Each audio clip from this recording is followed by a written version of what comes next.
చెప్తున్నానంటే ఇదే జగన్మోహన్ రెడ్డి కల్తీ నెయ్యి వాడారు అని చెప్పి చంద్రబాబు నాయుడు గారు గౌరవ ముఖ్యమంత్రి గారు చెప్పిన తర్వాత బయటకు వచ్చి చంద్రబాబు నాయుడు గారి మీద ఎదురుదాడి చేయటం కూడా మనం చూసాం.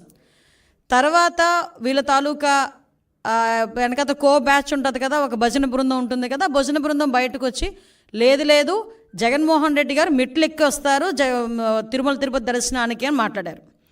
అది కట్ చేస్తే కాదు, నా కాలినడకను కాదు దర్శనానికి వస్తారు అన్నారు.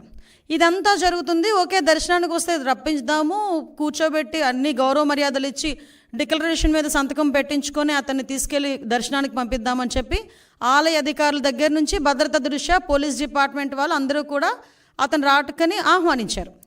ఆల్ ఆఫ్ సడన్ అతనికి ఇష్టం లేకనో లేకపోతే ఇంట్లోంచి బయటికి తల్లి చెల్లికి పట్టిన గతి పడతాదని భయం వేసో తెలియదు, కానీ ఆటోమేటిక్గా లాస్ట్ మినిట్లో అయితే నేను వెళ్ళట్లేదు అని చెప్తూ కుంటి సాకులు చెప్పే పరిస్థితి వచ్చింది.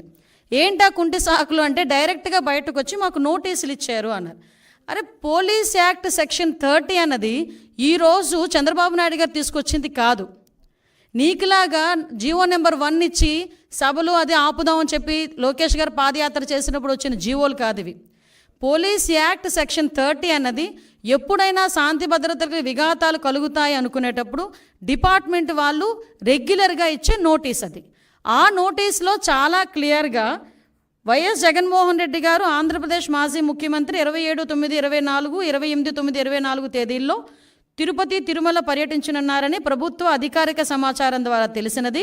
ఈ పర్యటనలో శ్రీ వైఎస్ జగన్మోహన్ రెడ్డి గారు తిరుమలలో శ్రీ వెంకటేశ్వర స్వామి వారిని దర్శించుకోనున్నారు. ఈ పర్యటనకు స్వాగతం పలికేందుకు తిరుపతి జిల్లా మరియు పరిసర జిల్లాల నుంచి సుమారు 10,000 మంది వైఎస్ఆర్సీపీ నాయకులు కార్యకర్తలు తిరుపతికి రావాలని సోషల్ మీడియా ద్వారా విస్తృత ప్రచారం జరుగుతున్నది. అదేవిధంగా ఈ పర్యటన అడ్డుకుంటామని వివిధ రాజకీయ పార్టీలు, హిందూ ధార్మిక సంఘాలు, ప్రజా సంఘాలు కూడా సోషల్ మీడియా ద్వారా విస్తృత ప్రచారం జరుగుతున్నది.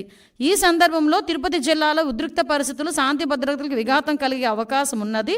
ఈ పరిస్థితుల వల్ల రాబోయే తిరుమల బ్రహ్మోత్సవాలు మరియు ప్రపంచవ్యాప్తంగా తిరుపతి తిరుమలకు వచ్చే యాత్రికులపై ప్రభావం చూపే అవకాశం ఉన్నది. అదేవిధంగా గౌరవ తిరుపతి జిల్లా సూపరింటెండెంట్ ఆఫ్ పోలీస్ వారు తిరుపతి జిల్లాలో సెక్షన్ 30 పోలీస్ యాక్ట్ను అమలు చేసి ఉన్నారు. కావున తిరుపతి జిల్లాలో ఎటువంటి ర్యాలీలు, సభలు, సమావేశాలు, భారీ జనసమూహాలు ముందస్తు అనుమతి లేకుండా జరుపుటకు నిషేధించబడినది. ఇట్టి నిబంధనలు ఎవరైనా అతిక్రమించిన ఎడల వారిపై చట్టపరమైన చర్యలు తీసుకొనబడును. కావున అన్ని వర్గాల వారు తిరుపతి జిల్లాలో శాంతి భద్రత పరిరక్షణకై పోలీసు వారికి సహకరించాల్సిందిగా కోరడమైనది. ఇది నోటీస్. దీన్ని నిన్న కావాలని 10 సార్లు చూపించి ఇందులో ఏదో అతనికేదో నోటీసులు ఇచ్చామని చెప్పి మాట్లాడి ప్రజలకి ఒక రాంగ్ పర్సెప్షన్ క్రియేట్ చేయడానికని చాలా విశ్వ ప్రయత్నాలు చేశాడు జగన్మోహన్ రెడ్డి. నేనేమంటానంటే జగన్మోహన్ రెడ్డికి సూటిగా అడుగుతున్నా, జగన్మోహన్ రెడ్డికే కాదు వాళ్ళ తాలూకా నాయకులందరికీ కూడా, ఒక్క బైండ్ ఓవర్ అయినా మేము చేసామా? ఒక్క నాయకుడినైనా హౌస్ అరెస్ట్ చేసామా? ఒక్క నాయకుడినైనా ప్రివెంటివ్ అరెస్ట్ చేసామా? ఒక్క నాయకుడి ఇంటి దగ్గర పోలీస్ పహారా ఏమైనా ఉందా? కనీసం ఎక్కడైనా మీకు ఆయన ఎయిర్పోర్ట్లో నుంచి దిగిన తర్వాత మళ్ళీ అక్కడికి వెళ్ళినంత వరకు కూడా అతనికి భద్రత నిమిత్తం ఉండే పోలీసులు తప్పించి పోలీసులు భారీగా మోహరించిన పరిస్థితులు ఏమైనా ఉన్నాయా? అంటే చాలా క్లారిటీగా, క్లియర్గా ఎందుకు మేము ఆ నోటీసులు కూడా ఇవ్వాల్సి వచ్చింది అంటే కేవలం అక్కడ బ్రహ్మోత్సవాలు జరుగుతున్నాయి. ఈ కల్తీ నెయ్యి మీద సిట్ కూడా ఏర్పాటు చేయడం అయింది. ఒక పక్క నుంచి జగన్మోహన్ రెడ్డి మీద ఉన్న కోపంతో కొన్ని మంది ధార్మిక సంఘాలు కూడా కొన్ని సోషల్ మీడియాలో మొత్తం కొంతమంది మెసేజ్లు ఫార్వర్డ్ చేసుకున్నారు. At the same time YSRCP నాయకులు కూడా భారీగా జన సమీకరణ చేయడానికి వాళ్ళు సోషల్ మీడియాలో మెసేజ్లు ఫార్వర్డ్ చేసుకున్నారు. ఈ నేపథ్యంలో ప్రజలకు ఇబ్బంది కలగకుండా, యాత్రికులకు ఇబ్బంది కలగకుండా, విఐపీఎస్కి ఇబ్బంది కలగకుండా ఉండటానికి రెగ్యులర్గా శాంతి భద్రతలు విఘాతం కలిగిస్తాయనుకునేటప్పుడు పోలీస్ డిపార్ట్మెంట్ వాళ్ళు ఇచ్చే నోటీస్ అది. ఆ నోటీస్ కూడా జగన్మోహన్ రెడ్డికి ఇవ్వలేదే.